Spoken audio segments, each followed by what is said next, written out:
शांताकारं भुजंगशयनं पद्मनाभं सुरेशं विश्वाधारं गगनसदृशं मेघवर्णं शुभांगं लक्ष्मीकान्तं कमलनयनं योगिभिध्यानगम्यं वंदे विष्णुभवभयहरं सर्वलोकैकनाथं।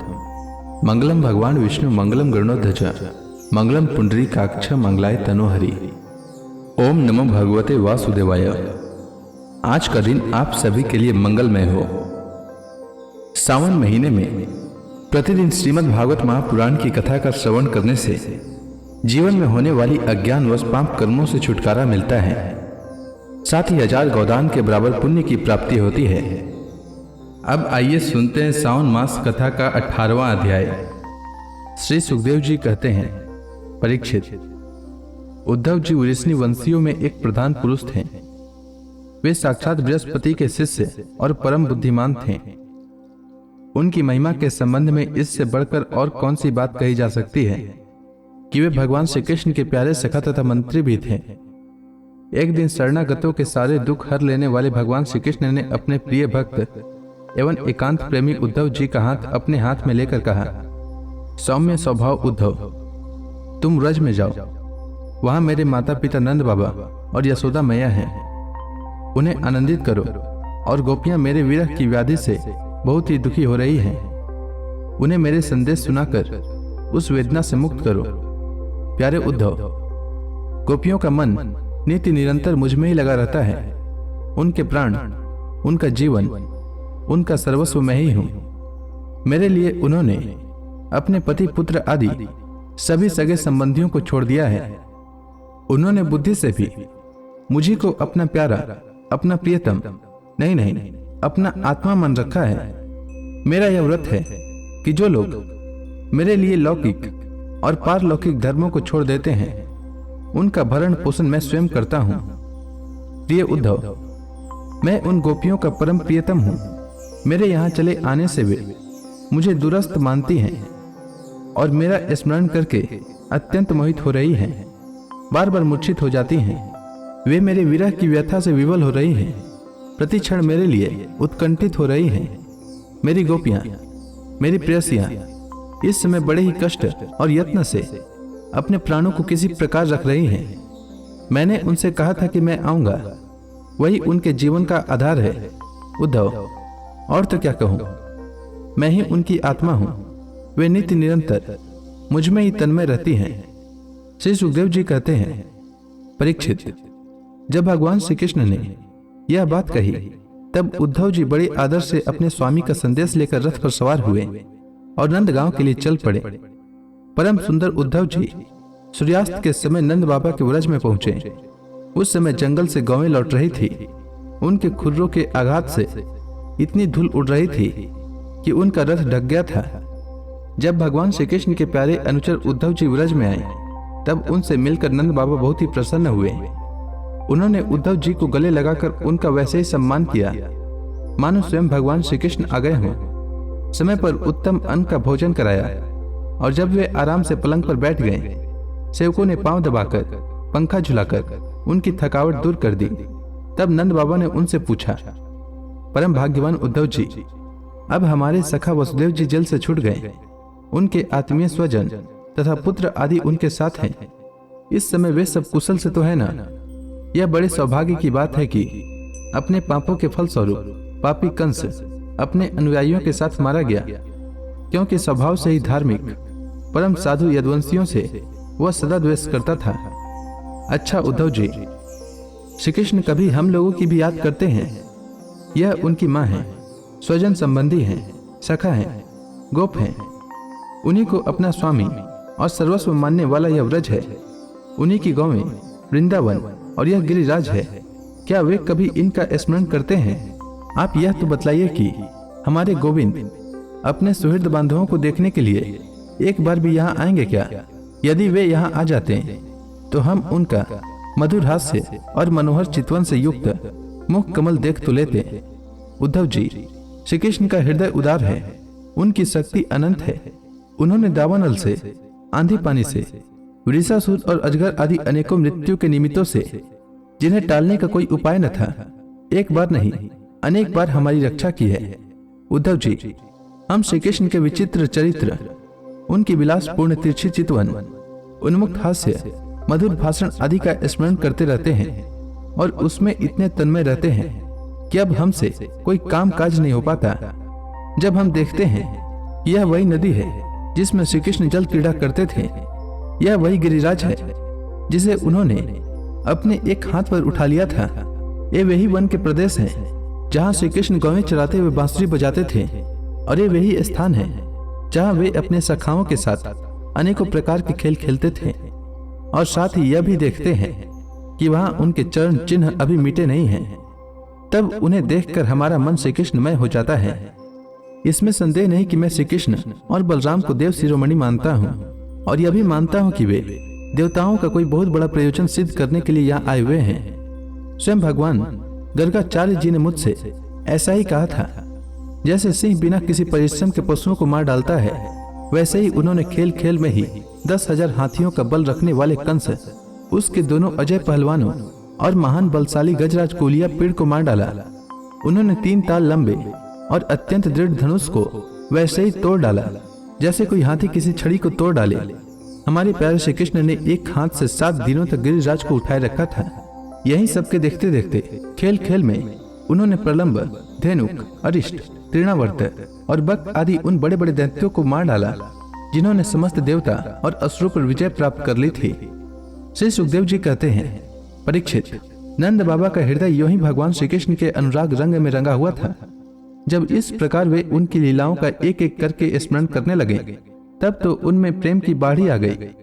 वे विवल हो गए और मिलने की अत्यंत उत्कंठा होने के कारण उनका गला रुंध गया।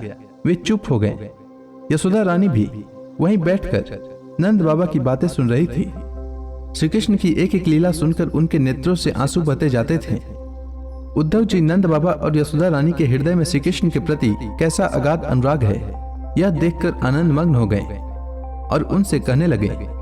उद्धव जी ने कहा, हे मानव, इसमें संदेह नहीं कि आप दोनों समस्त शरीरधारियों में अत्यंत भाग्यवान हैं, सराहना करने योग्य हैं, क्योंकि जो सारे चराचर जगत के बनाने वाले और उसे ज्ञान देने वाले नारायण हैं, उनके प्रति आपके हृदय में ऐसा वात्सल्य स्नेह पुत्र भाव है। बलराम और श्री कृष्ण पुराण पुरुष हैं। वे सारे संसार के उपादान कारण और निमित्त कारण भी हैं। भगवान श्री कृष्ण पुरुष हैं तो बलराम जी प्रधान हैं। यही दोनों समस्त शरीरों में प्रविष्ट होकर उन्हें जीवन दान देते हैं और उनमें उनसे अत्यंत विलक्षण जो ज्ञान स्वरूप जीव है उसका नियमन करते हैं। जो जीव मृत्यु के समय अपने शुद्ध मन को एक क्षण के लिए भी उनमें लगा देता है, वह समस्त कर्म वासनाओं को धो बहाता है और शीघ्र ही सूर्य के समान तेजस्वी तथा ब्रह्ममय होकर परम गति को प्राप्त होता है। वे भगवान ही जो सबके आत्मा और परम कारण हैं, भक्तों की अभिलाषा पूर्ण करने और पृथ्वी का भार उतारने के लिए मनुष्य का शरीर ग्रहण करके प्रकट हुए हैं। उनके प्रति आप दोनों का ऐसा सुदृढ़ वात्सल्य भाव है। फिर महात्माओं, आप दोनों के लिए अब कौन सा शुभ कर्म करना शेष रह जाता है। भक्त वत्सल यदुवंश शिरोमणि भगवान श्री कृष्ण थोड़े ही दिनों में व्रज में आएंगे और आप दोनों को अपने माँ बाप को आनंदित करेंगे। जिस समय उन्होंने समस्त यदुवंशियों के द्रोही कंस को रंगभूमि में मार डाला और आपके पास आकर कहा कि मैं व्रज में आऊंगा, उस कथन को वे सत्य करेंगे। नंद बाबा और माता यशोदा जी, आप दोनों परम भाग्यशाली हैं। खेद न करें, आप श्री कृष्ण को अपने पास ही देखेंगे, क्योंकि जैसे काष्ठ में अग्नि सदा ही व्यापक रूप से रहती है, वैसे ही वे समस्त प्राणियों के हृदय में सर्वदा विराजमान रहते हैं। एक शरीर के प्रति अभिमान न होने के कारण न तो कोई उनका प्रिय है और न तो अप्रिय। वे सब में और सब के प्रति समान हैं, इसलिए उनकी दृष्टि में न तो कोई उत्तम है और न ही अधम। यहाँ तक कि विषमता का भाव रखने वाला भी उनके लिए विषम नहीं है। न तो उनकी कोई माता है और न पिता, न पत्नी है और न तो पुत्र आदि, न अपना है और न पराया, न देह है और न तो जन्म ही। इस लोक में उनका कोई कर्म नहीं है। फिर भी वे साधुओं के परित्राण के लिए लीला करने के लिए देवादि सात्विक, मत्स्यादि तामस एवं मनुष्य आदि मिश्र योनियों में शरीर ग्रहण करते हैं। भगवान अजन्मा है, उनमें प्राकृत सत्व रज आदि में से एक भी गुण नहीं है। इस प्रकार इन गुणों से अतीत होने पर भी लीला के लिए खेल खेल में वे सत्व रज और तम इन तीनों गुणों को स्वीकार कर लेते हैं और उनके द्वारा जगत की रचना, पालन और संहार करते हैं। जब बच्चे घुमरी परेता खेलने लगते हैं या मनुष्य वेग से चक्कर लगाने लगते हैं, तब उन्हें सारी पृथ्वी घूमती हुई जान पड़ती है। वैसे ही वास्तव में सब कुछ करने वाला चित्त ही है, परंतु उस चित्त में अहम बुद्धि हो जाने के कारण, भ्रमवश उसे आत्मा अपना मैं समझ लेने के कारण जीव अपने को कर्ता समझने लगता है। भगवान श्री कृष्ण केवल आप दोनों के ही पुत्र नहीं हैं, वे समस्त प्राणियों के आत्मा, पुत्र, माता पिता और स्वामी भी हैं। बाबा, जो कुछ देखा या सुना जाता है वह चाहे भूत से संबंध रखता हो, वर्तमान से अथवा भविष्य से, स्थावर हो या जंगम हो, महान हो अथवा अल्प हो, ऐसी कोई वस्तु ही नहीं है जो भगवान श्री कृष्ण से पृथक हो। बाबा, श्री कृष्ण के अतिरिक्त ऐसी कोई वस्तु नहीं है जिसे वस्तु कह सके। वास्तव में सब वही है, वही परमार्थ सत्य हैं। परीक्षित, भगवान श्री कृष्ण के सखा उद्धव और नंद बाबा इसी प्रकार आपस में बात करते रहे और वह रात बीत गई। कुछ रात शेष रहने पर गोपियां उठी। दीपक जलाकर उन्होंने घर की देहलियों पर वास्तुदेव का पूजन किया, अपने घरों को झाड़ बुहार कर साफ किया और फिर दही मथने लगी। गोपियों की कलाइयों में कंगन शोभायमान हो रहे थे। रस्सी खींचते समय वे बहुत भली मालूम हो रही थी। कानों के कुंडल हिल हिल कर उनमें कुमकुम मंडित कपोलों की लालिमा बढ़ा रहे थे। उनके आभूषणों की मणियां दीपक की ज्योति से और भी जगमगा रही थी और इस प्रकार वे अत्यंत शोभा से संपन्न होकर दही मथ रही थी। उस समय गोपियां कमल नयन भगवान श्री कृष्ण के मंगल में चरित्रों का गान कर रही थी। उनका वह संगीत दही मथने की ध्वनि से मिलकर और भी अद्भुत हो गया तथा स्वर्ग लोक तक जा पहुंचा, जिसकी स्वर लहरी सब ओर फैलकर दिशाओं का अमंगल मिटा देती थी। जब भगवान भुवन भास्कर का उदय हुआ, तब गोपियों ने देखा कि नंद बाबा के दरवाजे पर एक सोने का रथ खड़ा है। वे एक दूसरे से पूछने लगी, यह किसका रथ है?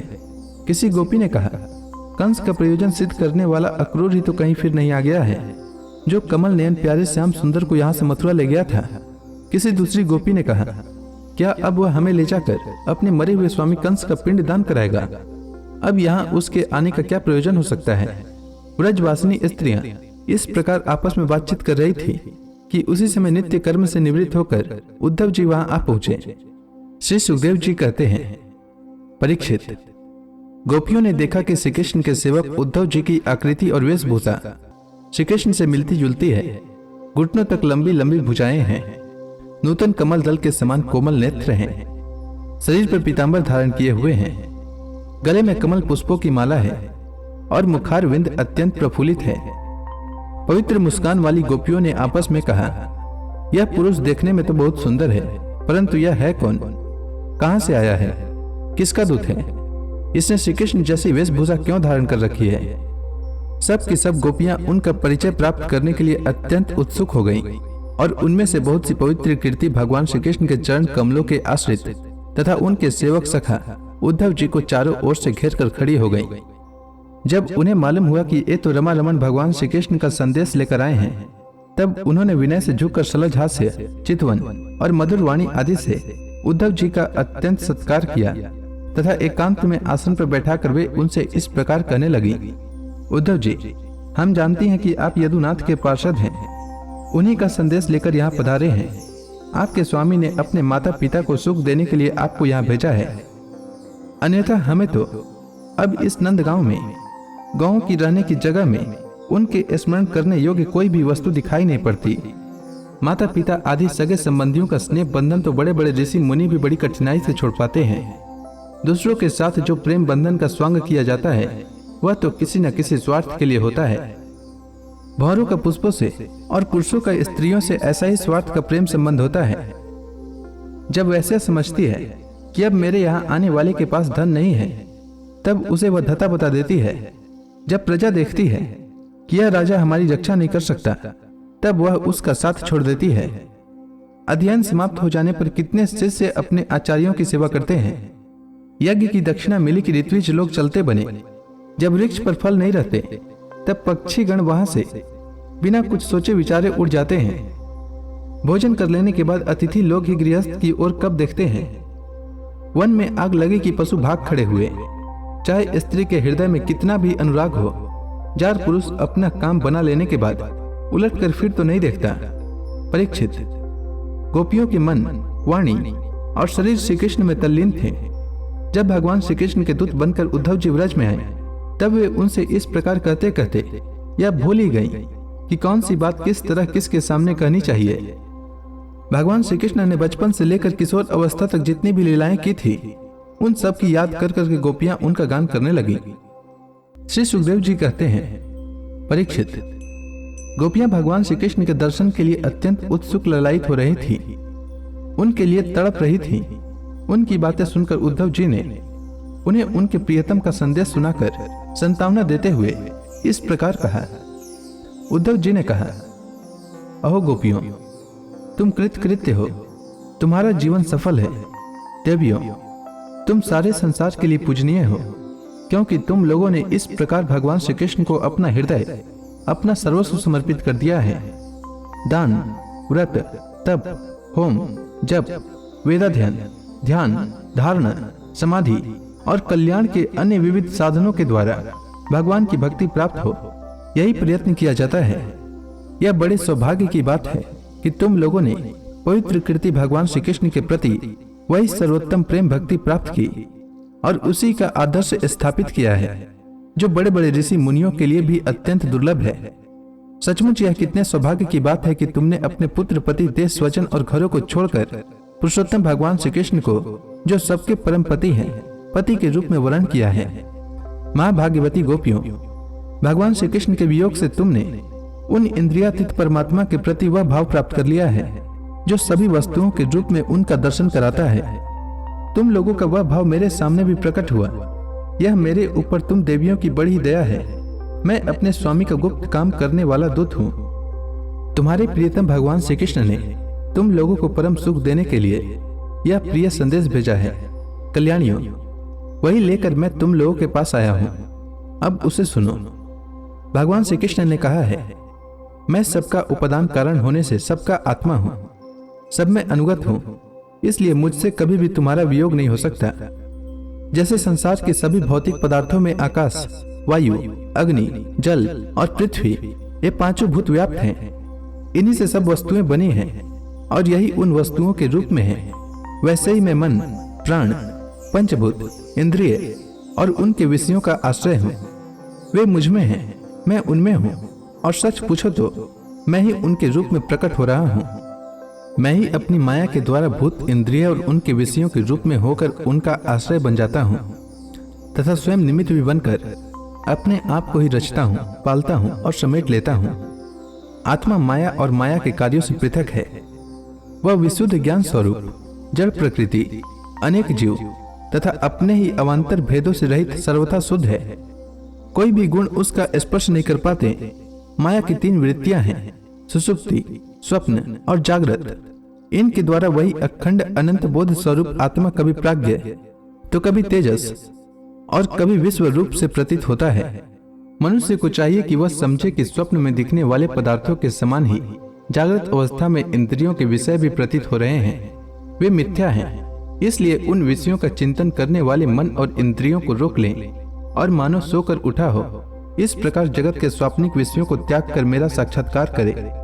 जिस प्रकार सभी नदियां घूम फिर कर समुद्र में ही पहुंचती हैं, उसी प्रकार मनस्वी पुरुषों का वेदाभ्यास, योग साधन, तपस्या, त्याग, इंद्रिय संयम और सत्य आदि समस्त धर्म मेरी प्राप्ति में ही समाप्त होते हैं। सबका सच्चा फल है मेरा साक्षात्कार, क्योंकि वे सब मन को निरुद्ध करके मेरे पास पहुंचाते हैं। गोपियों, इसमें संदेह नहीं कि मैं तुम्हारे नैनों का ध्रुव तारा हूँ, तुम्हारा जीवन सर्वस्व हूँ। किंतु मैं जो तुमसे इतना दूर रहता हूँ उसका कारण है वह यही कि तुम निरंतर मेरा ध्यान कर सको। शरीर से दूर रहने पर भी मन से तुम मेरी सन्निधि का अनुभव करो। अपना मन मेरे पास रखो, क्योंकि स्त्रियों और अन्य ने प्रेमियों का चित्त अपने परदेसी प्रियतम में जितना निश्चल भाव से लगा रहता है, उतना आंखों के सामने पास रहने वाले प्रियतम में नहीं लगता। अशेष वृत्तियों से रहित संपूर्ण मन मुझ में लगाकर जब तुम लोग मेरा अनुस्मरण करोगी, तब शीघ्र ही सदा के लिए मुझे प्राप्त हो जाओगी। कल्याणियों, जिस समय मैंने वृंदावन में शारदीय पूर्णिमा की रात्रि में रास क्रीड़ा की थी, उस समय जो गोपियां स्वजनों के रोक लेने से व्रज में ही रह गईं, मेरे साथ रास विहार में सम्मिलित न हो सकी, वे मेरी लीलाओं का स्मरण करने से ही मुझे प्राप्त हो गई थी। तुम्हें भी मैं अवश्य मिलूंगा, निराश होने की कोई बात नहीं है। श्री सुखदेव जी कहते हैं, परीक्षित, अपने प्रियतम श्री कृष्ण का यह संदेश सुनकर गोपियों को बड़ा आनंद हुआ। उनके संदेश से उन्हें श्री कृष्ण के स्वरूप और एक एक लीला की याद आने लगी। प्रेम से भरकर उन्होंने उद्धव जी से कहा। तो इसी के साथ यह अध्याय समाप्त हुआ। इसके आगे की कथा मैं कल के अध्याय में सुनाऊंगा। तब तक के लिए भगवान हरि का नाम लेते रहें। तो प्रेम से बोली भगवान विष्णु की जय, श्री कृष्ण भगवान की जय, समस्त देवी देवताओं की जय।